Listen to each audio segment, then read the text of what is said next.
Hi ಸ್ನೇಹಿತರೆ, ನಮಸ್ಕಾರ. ನಮ್ಮ ಬದುಕಿನ ದಾರಿ ಚಾನಲ್ಗೆ ನಿಮಗೆ ಸ್ವಾಗತ ಸುಸ್ವಾಗತವನ್ನು ಕೋರುತ್ತಿದ್ದೇನೆ.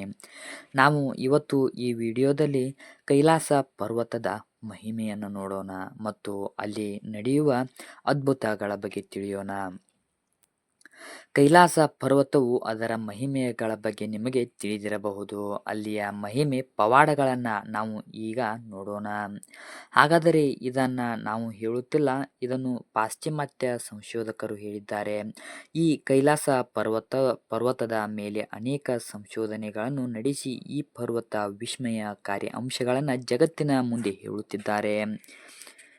ಹಾಗಾದರೆ ಅಲ್ಲಿರುವ ಅದ್ಭುತಗಳನ್ನು ನೋಡೋಣ ಬನ್ನಿರಿ.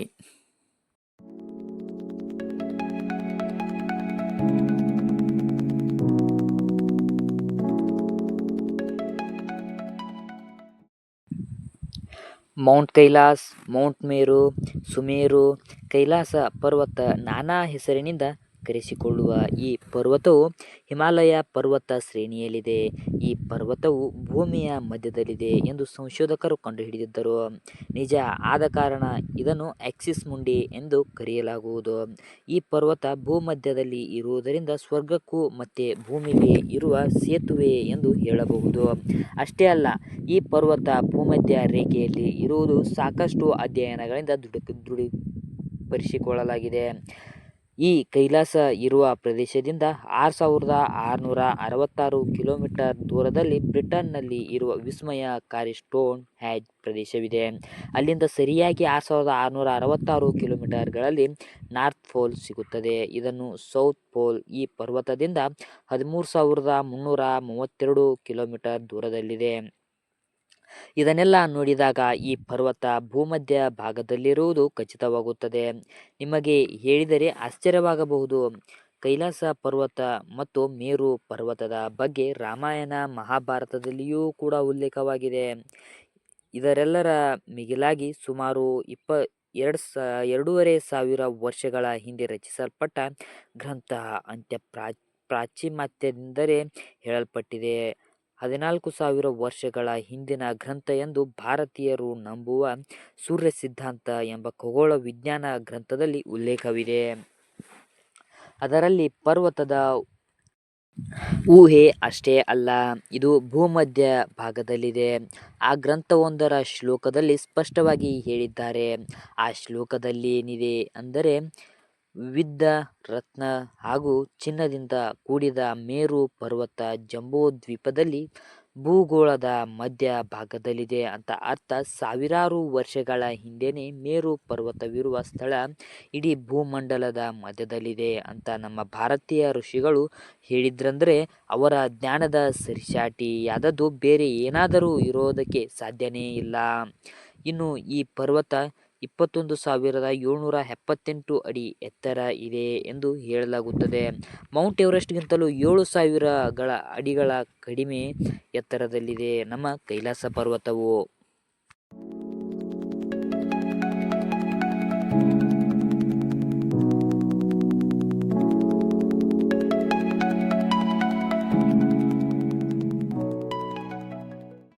ಹಾಗಿದ್ದರೂ ಕೂಡ ಈ ಪರ್ವತವನ್ನು ಮಿಲ್ರೆಪ್ಪ ಅನ್ನುವ ಬೌದ್ಧ ಭಿಕ್ಕುವನ್ನು ಹೊರತುಪಡಿಸಿ ಇನ್ನೂವರೆಗೂ ಹತ್ತೋದಕ್ಕೆ ಸಾಧ್ಯವಾಗಿಲ್ಲ.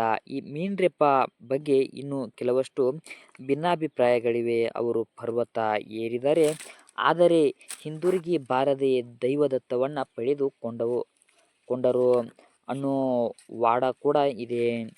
ಈ ಮಿಲ್ರೆಪ್ಪ ಅನ್ನು ಬಿಟ್ಟರೆ ಇನ್ನಾರೂ ಕೂಡ ಹತ್ತೋದಕ್ಕೆ ಸಾಧ್ಯವಾಗಿಲ್ಲ. ಹಾಗಾದರೆ ಇಲ್ಲಿರುವ ವಿಸ್ಮಯವೇನು ಅನ್ನುವುದರ ಬಗ್ಗೆ ಸಂಶೋಧನೆ ಮಾಡಿದರು ರಷ್ಯಾದ ವಿಜ್ಞಾನಿ ಡಾಕ್ಟರ್ ಅರ್ನೆಸ್ಟ್ ಮೆಡಿಸಿನ್. ಕೈಲಾಸ ಪರ್ವತದ ಬಗ್ಗೆ ರಿಸರ್ಚ್ ಮಾಡಲು ಸಾಕಷ್ಟು ದಿನಗಳ ಕಾಲ ಇಲ್ಲಿಯೇ ಉಳಿದುಕೊಂಡಿದ್ದರು. ಇವರಿಗೆ ಕೈಲಾಸದ ಬಗ್ಗೆ ಕುತೂಹಲ ಮಾಡೋದಕ್ಕೆ ರಷ್ಯಾದ ಸಾಕಷ್ಟು ಸಂಶೋಧಕರೇ ಕಾರಣರಾಗಿದ್ದಾರೆ. ಅದ್ಯಾಕೋ ಗೊತ್ತಿಲ್ಲ, ಈ ಪರ್ವತವು ರಷ್ಯಾದ ಸಂಶೋಧಕರಿಗೆ ಸಾಕಷ್ಟು ನೆಂಟಿದೆ. ನಿಮಗೆ ಗೊತ್ತಿರಲಿ, ಇಲ್ಲಿಯವರೆಗೆ ನಡೆದ ಸಂಶೋಧನೆಗೆ ಸಿಂಹಪಾಲವಾಗಿ ಪಡೆದಿರುವುದು ರಷ್ಯಾ ದೇಶವಾಗಿರುವುದು ಮಾತ್ರ. ಅದರಲ್ಲೂ ಸೈಬೀರಿಯಾದ ಒಬ್ಬ ಪರ್ವತಾರೋಹಿ ಹಂಚಿಕೊಂಡಿರುವ ಅನುಭವ ಮಾಟ್ಶೇವ್ ಅವರನ್ನು ಬೆಚ್ಚಿಬೀಳಿಸಿತು. ಅದೇನೆಂದರೆ, ಆ ವ್ಯಕ್ತಿಯು ತನ್ನ ತಂಡದೊಂದಿಗೆ ಪರ್ವತ ಹತ್ತಲು ಶುರು ಮಾಡಿದಂತೆ ಅಷ್ಟೊತ್ತಿಗೆ ಈಗಾಗಲೇ ಅಲ್ಲಿ ಮತ್ತೊಂದು ತಂಡ ಹೋಗಿತ್ತಂತೆ. ಅಲ್ಲಿಂದ ಮೇಲಕ್ಕೆ ಹೋಗಲು ಸಾಧ್ಯವಾಗದೆ ಅಲ್ಲಿಂದ ಅವರೆಲ್ಲರೂ ವಾಪಸ್ಸು ಬರುತ್ತಿದ್ದಂತೆ. ಈ ಹಂತದಲ್ಲಿ ಗೊತ್ತಾದ ವಿಚಾರ ಏನೆಂದರೆ, ಈ ಕೈಲಾಸ ಪರ್ವತದ ನಿರ್ದಿಷ್ಟ ಜಾಗದವರೆಗೆ ಹೋದಂತೆ ಇದ್ದಕ್ಕಿದ್ದಂತೆ ವಯಸ್ಸು ಹೆಚ್ಚಾಗುತ್ತಂತೆ. ಅದರಲ್ಲಿ ಕೆಲವರು ವಯಸ್ಸು 16 ವರ್ಷಗಳು ಏರುಪೇರಾಗುತ್ತಂತೆ. ಆ ಏರುಪೇರಾದ ಅನುಭವವಾಗುತ್ತಂತೆ. ಆನಂತರದೇ ಕೆಲವು ವರ್ಷಗಳಲ್ಲಿ ಅವರ ಸಾವನ್ನಪ್ಪಿದ ವಿಷಯವನ್ನು ಸೈಬೀರಿಯಾದ ಮಾಟ್ಶೇವ್ ಅವರಿಗೆ ತಿಳಿಸುತ್ತಾರೆ. ಈಗ ಸೈಬೀರಿಯಾದ ಮಾಟ್ಶೇವ್ ಅವರು ಕೈಲಾಸ ಪರ್ವತದ ಕುತೂಹಲ ಇನ್ನಷ್ಟು ಹೆಚ್ಚಾಗುತ್ತದೆ. ಕೈಲಾಸ ಪರ್ವತದಲ್ಲಿ ನಿಮ್ಮ ಉಗುರುಗಳು ವೇಗವಾಗಿ ಬೆಳೆಯುತ್ತಿದ್ದಂತೆ, ಕೂದಲು ಬೇಗ ಬೆಳೆಯುತ್ತಿದ್ದಂತೆ, ವಯಸ್ಸು ಹೆಚ್ಚಾಗುತ್ತಂತೆ ಮತ್ತು ಚರ್ಮವು ಬೇಗ ಸುಕ್ಕುಗೊಳ್ಳುತ್ತಂತೆ, ದೇಹ ನಿದ್ರಾಣಾವಸ್ಥೆಗೆ ಹೋಗುತ್ತಂತೆ. ಇದೇ ಅಲ್ವಾ ಆಶ್ಚರ್ಯ ಅಂದರೆ, ಈ ವಿಚಾರ ಗೊತ್ತಾಗಿ ಮಾಟ್ಶೇವ್ ಕೈಲಾಸ ಪರ್ವತದ ಹಿಸ್ಟರಿಯನ್ನು ಕಂಡುಹಿಡಿಯಬೇಕೆಂದು ಹೋಗಿ ಅವರ ತಂಡವು ಟಿಬೆಟನ್ನು ಮುಟ್ಟಿ ಅಲ್ಲಿಂದ ಕೈಲಾಸ ಪರ್ವತದ ಅಡಿಗೆ ಬಂದು ನಿಲ್ಲುತ್ತದೆ.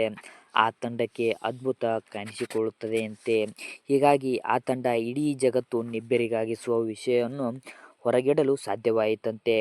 ಈ ಕೈಲಾಸ ಪರ್ವತ ಪ್ರಾಕೃತಿಕವಾಗಿ ನಿರ್ಮಾಣವಾಗಿಲ್ಲ, ಇದು ಮಾನವ ನಿರ್ಮಿತ ಎಂದು ಆ ತಂಡ ಹೇಳುತ್ತದೆ. ಅಷ್ಟೇ ಅಲ್ಲ, ಆ ಪಿರಮಿಡ್ ಒಂದೇ ಅಲ್ಲ, ಅದರ ಜೊತೆಗೆ ನೂರಾರು ಚಿಕ್ಕ ಚಿಕ್ಕ ಪಿರಮಿಡ್ಗಳನ್ನು ಅಲ್ಲಿ ನಾಗರಿಕತೆಯ ಜನ ನಿರ್ಮಿಸಿದ್ದಾರೆ. ಕಾಲಕ್ರಮೇಣ ಇದು ಪ್ರಕೃತಿಯ ನಿರ್ಮಿಸಿದ ಹಾಗೆ ಅಂತ ಹೇಳುತ್ತಾರೆ.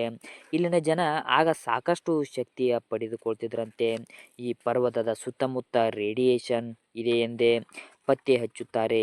ಹಾಗೆಯೇ ವಿಶೇಷ ಅಂದರೆ, ಈ ಪಿರಮಿಡ್ನಲ್ಲಿ ಯಾರೋ ವಾಸ ಮಾಡುತ್ತಿದ್ದೆಂದು ಭಾಸವಾಗುತ್ತಿತ್ತಂತೆ. ಹಾಗೆಯೇ ಭೂಮಿಯ ಎಣಿಕೆ ಎಂದು ಈ ಪರ್ವತವನ್ನು ಹೇಳಿದ್ದಾರೆ. ಇಲ್ಲಿ ಶಿವನು ವಾಸ ಮಾಡುತ್ತಿದ್ದಂತೆ ಇಲ್ಲಿಯ ಜನರು ಹೇಳುತ್ತಾರೆ. ಇಲ್ಲಿ ಇರುವುದು ಶಿವ ಎಂದು ಕೆಲವು ಗ್ರಂಥಗಳಲ್ಲಿ ಉಲ್ಲೇಖವಾಗಿದೆ ಎಂದು ಹೇಳುತ್ತಾ ಈ ವಿಡಿಯೋವನ್ನು ನಾವು ಇಲ್ಲಿಗೆ ಕೊನೆಗೊಳಿಸುತ್ತಿದ್ದೇವೆ. ಧನ್ಯವಾದಗಳನ್ನು ತಿಳಿಸುತ್ತೇನೆ.